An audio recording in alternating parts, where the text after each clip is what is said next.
We're celebrating. You gotta celebrate when it comes to the best kids horror episode ever. Ever to touch this beautiful, beautiful earth. Ever to touch the human eyes. Ever to touch the human soul. This is what we're here for. And you gotta celebrate.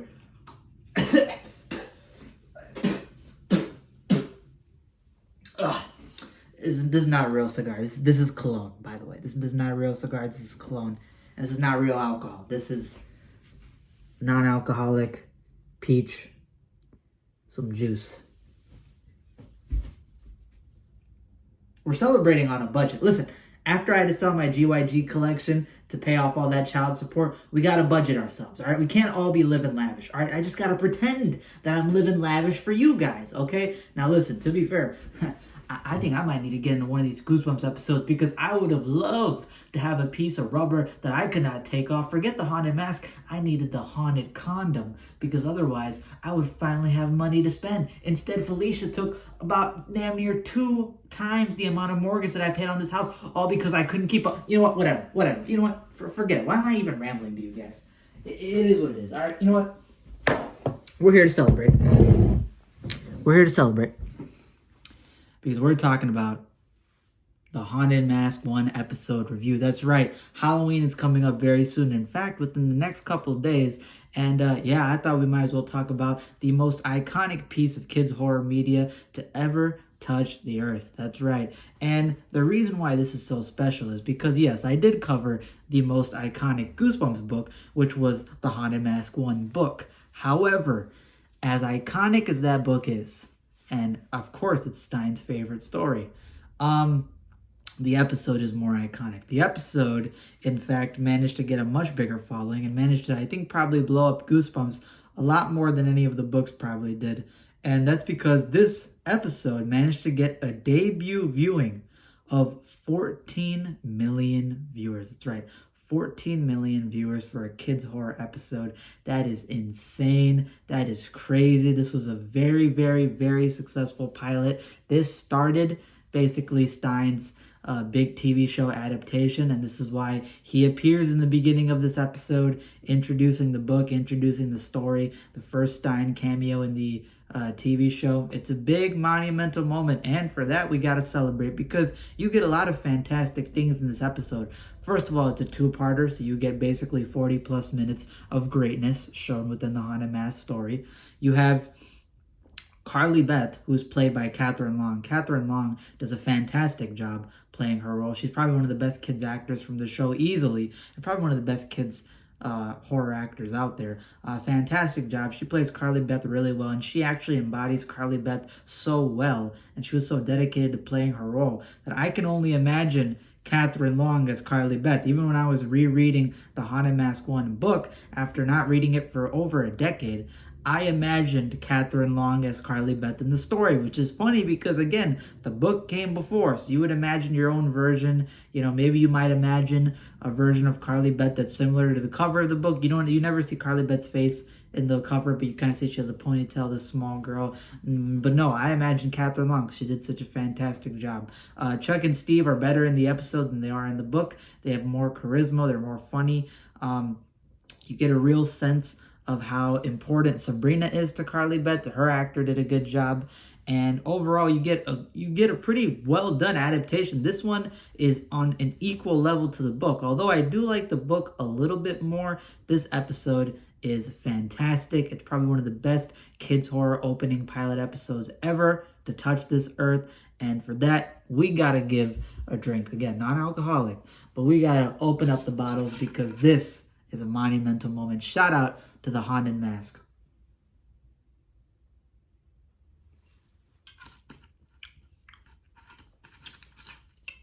That's sour. Jesus Christ. It's good though. It's a lot better than me inhaling cologne from this thing. Jesus Christ, I'm never doing that again. Anyway, let's talk about the Haunted Mask. So for those who are wondering, what is the Haunted Mask episode about? Or maybe you need a refresher. You watched it a long time ago, but you never saw it. Now again, a lot of you may know this story, but I'm still going to go over it because honestly, this is the most iconic Goosebumps episode out there. This one is one that everybody remembers. It has the biggest viewing from TV audiences. If you ask your parents what Goosebumps episodes they probably remember from a kid, it's probably going to be Night of the Living Dummy, one of those episodes, and it's going to be the Haunted Mask. They always remember the Haunted Mask. If you ask somebody about Goosebumps and what they remember of the show, it always ends up being the Haunted Mask. So that's how you know it's iconic. But let me refresh it within your minds for anybody who's not seen it for a while. So the episode is basically about Carly Beth and Sabrina. Carly Beth is the main character of the story, and she deals with a huge problem in her life, which is the fact that she's terrified of everything. She's a scaredy cat. She gets scared of everything, and because of that, the entire town basically knows about this fear, especially everybody in her school, and she ends up getting picked on. And the main two people who pick on her are a pair of bullies named Chuck and Steve. And Chuck and Steve basically harass Carly Beth. It opens up with her, first of all, encountering the infamous shopkeeper's shop early on. So unlike the book, she actually encounters the shopkeeper's store early on in the story.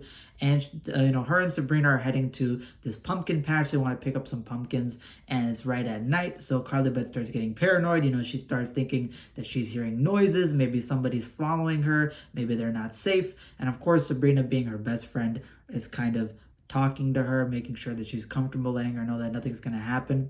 And then when they finally find a good pumpkin to pick up, all of a sudden Chuck and Steve reveal their scheme, which is that they were hiding in jack-o'-lantern costumes and scare the life out of Carly Beth. And right away she starts getting angry at Sabrina, thinking that she set this up. Sabrina lets her know she'd never do that, and Chuck and Steve take advantage of the moment, kind of making fun of her, humiliating her, and Carly Beth is really upset. But she ends up walking away. She goes back home. She encounters her mom. You find out that her mom is a super loving woman who's an artist, and she makes this lifelike sculpture of Carly Beth's head. She makes this plastic, plaster thing of her head. It looks exactly like Carly Beth. And Carly Beth, being the scaredy cat she is, starts getting freaked out because she thinks that the lifelike plaster is moving, that it's blinking, that it might be alive. And right away her mom's freaked out. She kind of takes that a little bit to heart. She thinks that maybe Carly Beth doesn't like it, but Carly Beth lets her know that she loves it. Don't worry about it. And yeah, you're left to believe that Carly Beth is hallucinating, and because she's so frightened that's why she thinks that things are coming alive. Whether that's true or not, you'll find out. So right away you get to the next day at school, and it's the day of Halloween, and Carly Beth again gets harassed by Chuck and Steve. They put a worm inside of her sandwich, and she eats it. The entire cafeteria outside basically laughs at her. All the kids are pointing and laughing at her, and she ends up getting so embarrassed Sabrina can't even help her. She just runs straight home out of pure embarrassment and pure anger and frustration and sadness. And fun fact, by the way, Carly Beth's actor Catherine Long actually did eat a worm. So she actually really ate a worm in that scene. And I think that was her own personal decision. From what I remember, she did it so that way the scene could actually be more realistic. So if you don't believe Catherine Long really embodies Carly Beth, that dedication alone to the role will prove to you how important she is to this story. So yeah, she basically runs home super angry, super frustrated. Her mom made her this duck costume that she revealed the other night, which Carly Beth right away was kind of a little bit upset by because she wants to be scary. She wants to change her life around. She wants to be terrifying. And because she wants to have that, aspect to her life, her mom is kind of holding her back in a way because her mom believes her to still be her little girl that she loves dearly. And she's known Carly Beth to always hate scary stuff. So she wants her daughter to be the way she is. She doesn't want her daughter to, be uncomfortable. But Carly Beth is already, dealing with a lot of stuff in her personal life. She wants to evolve and kind of get revenge and show people that they can't just walk over her and mistreat her because, how would people feel if they got scared the way that she did? They wouldn't be treating her the same way. But because nobody is as scared as she is of everything, they will never understand how she feels. She runs home. She right away tries getting her mind off of it, but she can't. She starts ripping apart the duck costume, and she gets really upset. And at that point, she makes a monumental decision that, you know what, this Halloween, I am not going to be a victim of being scared. I am not going to be the person that I've always been. I'm going to change my life. I'm going to become brave. I'm going to get revenge on Chuck and Steve. I'm going to show this entire town that I'm not a scaredy cat. And it all starts right now. rips up the duck costume, gets some money that she saved up. I think it was $30, and she runs over to the shopkeeper's mask store that she saw in the very beginning of the episode. And when she gets there, she's walking around and she discovers the shopkeeper. And the shopkeeper is a lot creepier than he was in the book. I think in the book he had like a goatee, this very pencil thin mustache. He was wearing like this cape. He kind of looked more like a magician, right? He didn't really look like an intimidating guy. He looks more like a magician from the book's description. But here he's like this super creepy, super ominous guy, white hair, bald spot. He's got a scarred face, so he looks like, a terrifying dude. Foreign accent, deep foreign accent, super kind of imposing. He kind of reminds me a little bit of those kind of like evil doctors you see in, stuff like Frankenstein or like the Human Centipede. Bad example, not quite like the Human Centipede one, but those kind of tropes for doctors or evil kind of owners of stuff. So she basically encounters him. He kind of imposing, but he lets her look around the shop, find any mask that she likes. She looks, she sees these, typical, vampire werewolf mask. She sees this gorilla mask. She thinks it looks scary, but it's scary to her, but it's not going to be scary enough for the bullies because, she's scared of everything. So even a normal mask would, be frightening to her. But these guys are trained, they're bullies, right? So she needs to find something that's actually terrifying. And when the shopkeeper's not paying attention, she finds this opening in the back and she sees this lineup of absolutely horrifying masks. You'll see them in the thumbnail of this video. And these ones you find out are actually called the unloved ones. And these are apparently these very taboo masks that he keeps in the back. She finds them, she looks at them, they look disgusting. They look like human faces, human skin, but they're all deformed, all ugly. And she finds this one at the very, end of the left side. And it's this kind of ghoulish goblin kind of mask. It has green skin. It has these jagged fangs and teeth sticking out, and it looks horrifying. And she right away sees it, and she kind of falls in love with it. She's attracted to this. This is the scariest mask that she's ever seen in her life. Nobody will be able to ever, predict something as terrifying as this, being on her body at Halloween. So she decides, I need to get this. And right away, the shopkeeper all of a sudden appears and tells her, you cannot have these. And what ends up happening is she ends up stealing it, right? She steals it. She runs out. She throws money at him. She heads out the door. He starts yelling at her to come back, and she doesn't know what she's doing. Those things are taboo. They're dangerous.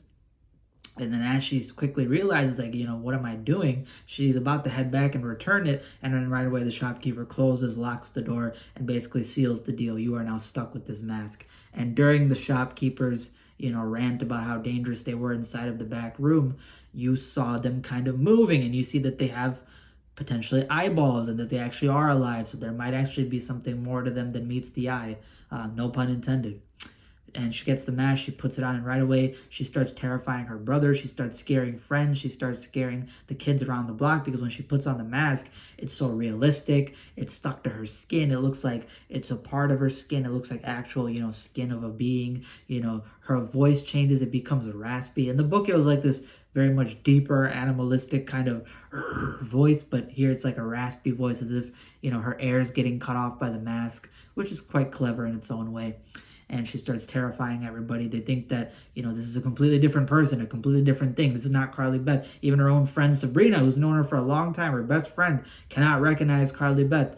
And from that point going forward, she terrifies people throughout the night. She starts acting differently. And then by a certain point, when she thinks that the night is over and she tries getting the mask off, let's just say it doesn't come off quite easily. And she may have bit off more than she can chew because the horrors are just beginning. And that's what the story is about. So, what are the benefits to this story? What are the positives? First of all, again, we gonna take a drink because this is the most iconic Goosebumps episode for a reason. It has fantastic kid actors.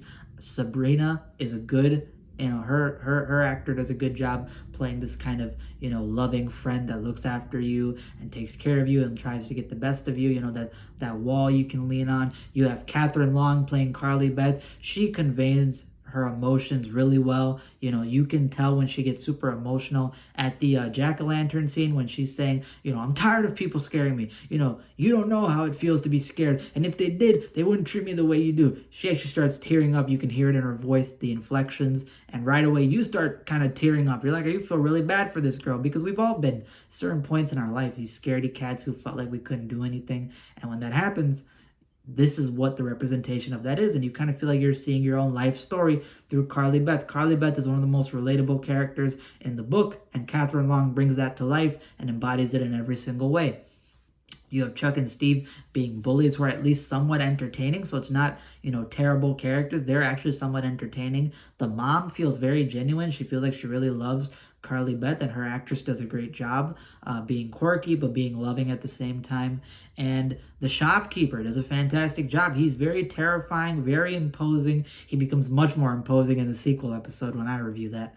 But yeah, he does a great job. He looks terrifying. His acting is good. He's very sort of creepy and ominous, and he has this presence to him that you feel when he's on screen. Super, super creepy. Much creepier than in the book. And that's a huge positive because when you get a villain that's creepier than the book adaptation and more imposing, you really get that horror feel that you really want. And it embodies, you know, the Night of Terrors being Halloween much better. And this episode, another benefit, it represents Halloween. So we'll take a drink to that. This is the embodiment of Halloween. This was a Halloween special for a reason. I watched it during Halloween. Everybody watched this one during Halloween, and it's because it embodies the feeling. You get the atmosphere, you get the creepy idea of this haunted mask that you cannot take off, the idea of you becoming something that you're not, something more than what you could possibly imagine, which is kind of what Halloween embodies. People putting on costumes, people putting on personas, becoming these terrifying things. But what if instead of just pretending, you were actually transformed into something and you were held there against your will? That is something very terrifying. And just like the original story was, you know, conceived of by, you know, Stein having his son not be able to take off a mask and him getting this idea, you get that idea of you being stuck within this form. You know, this poor little innocent girl is getting caught within, you know, these circumstances of her life, and then she's getting preyed upon by this thing, and at the same time, while you feel like it's her own stupid mistake for being too overconfident, you feel bad for her because you love Carly Beth, you love Catherine Long's performance of her. So because of that, you want to root for her. She's one of the best main characters out there, one of the best protagonists, the most relatable ones, gets the most character development, and you get a lot of character development for Carly Beth throughout this two-parter. You get 44 minutes of her, you know, going through these phases of her life all within this one night. By the end, she comes out much more stronger, much more appreciative of her life, much more of a person to look up to. And you'll see in the sequels that she actually grows. She becomes this brand new person, this brand new confident character. And you're like, shout out to Carly Beth. She's fire. And Catherine Long does a great job playing that, all the aspects of Carly Beth. So that's one of the best things. And the haunted mask actually, like, itself has a fantastic design. This is the design that I imagine when I'm rereading the book because it's such a great design for a mask. It's so iconic. It's scary, and when it's on Carly Beth, you know, it looks like this monster, this ghoul, and it's very, very creepy just seeing it on a little girl's body. You know, the way that, you know, there's details and like sweat on the skin, like the skin is very glistening, you know, glistening and very shiny. It kind of gives you this real slimy feel. It's like really, really creepy and scary. And when you see her act out with the haunted mask, you know, that's actually quite, you know, quite terrifying. If you were a kid seeing this person act wild, and you kind of get invigorated by it, like how you're supposed to. And then you get, you know, the one scene which I am not that huge a fan of, but I can give it a pass, which is the kind of goofy scene involving the floating mask towards the end. You'll see that what I'm talking about.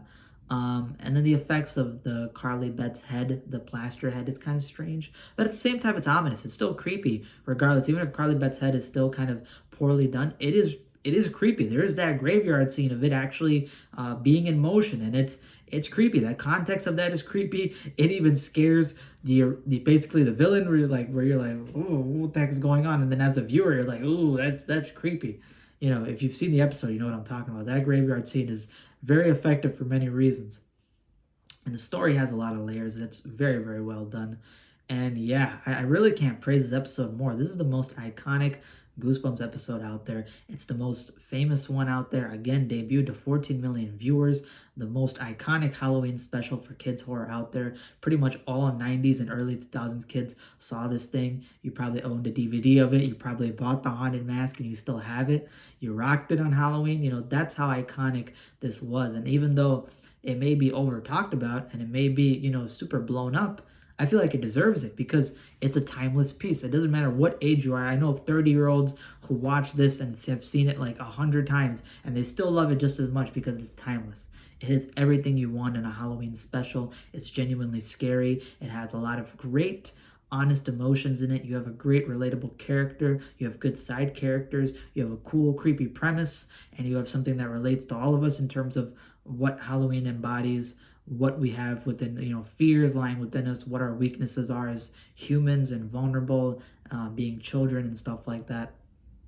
So yeah, fantastic job. Shout out to R.L. Stine for the cool cameos. You have a funny cameo with his parents at the end and him being amongst the haunted mask in the very beginning.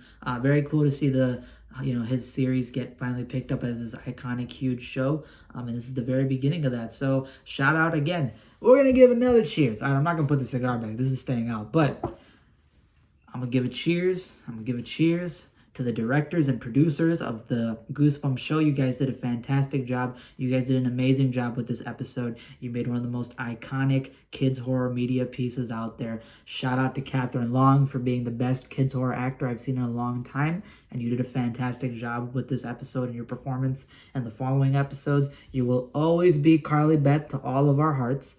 All right, shout out to Chuck and Steve for being entertaining. I know one of them got replaced in Haunted Mask 2, but that guy was a better actor, so shout out to y'all. Shout out to the Shopkeeper. Shopkeeper is one of my favorite villains out there, mostly because of the Haunted Mask 2 episode. You gonna find out during that review how fire he is.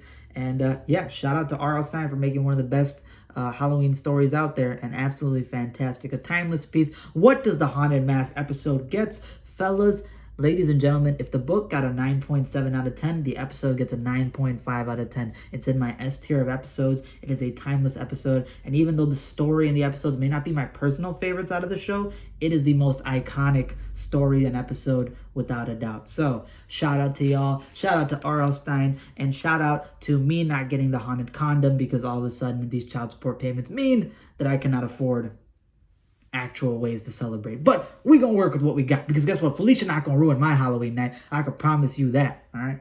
She bought Tootsie Rolls all the time. Who wanna eat Tootsie Rolls? Get out of here. But shout out to the Haunted Mask.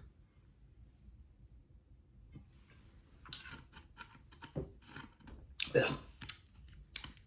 Jesus Christ. Things I do for you people. Anyway, if you like this review, there's a subscribe button out there. Hit that subscribe button down below. Hit that like button down below. It's free.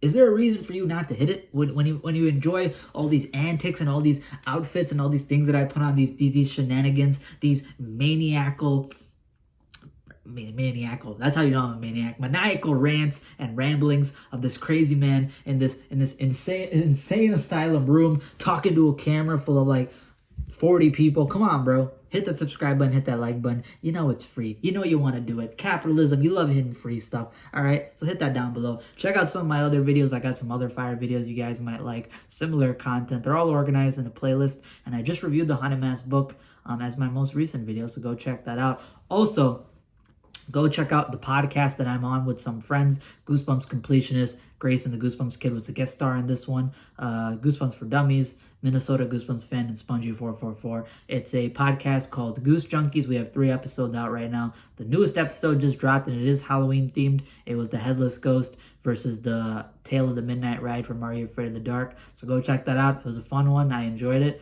And we recorded it yesterday, so it's still brand new. So go subscribe and like to all those people. Go enjoy that video. Go enjoy this video right now by hitting it. And yeah, stay tuned for more to come. More reviews coming out leading all the way to Halloween night, which is going to be the peak of the peak. All right? Peak of the medium. That's all I have for today.